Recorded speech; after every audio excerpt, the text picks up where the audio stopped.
মরিমুড়ির দিকে যাচ্ছিল।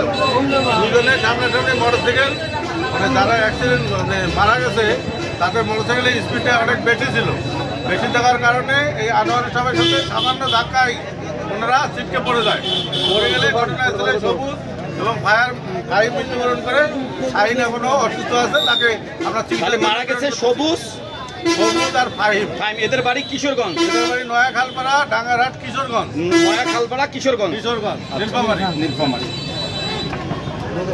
প্রিয় দর্শক, আপনাদেরকে যেমনটি বললাম যে যে দুজন মারা গেছে তাদের বাড়ি নীলফামারী, কিশোরগঞ্জের।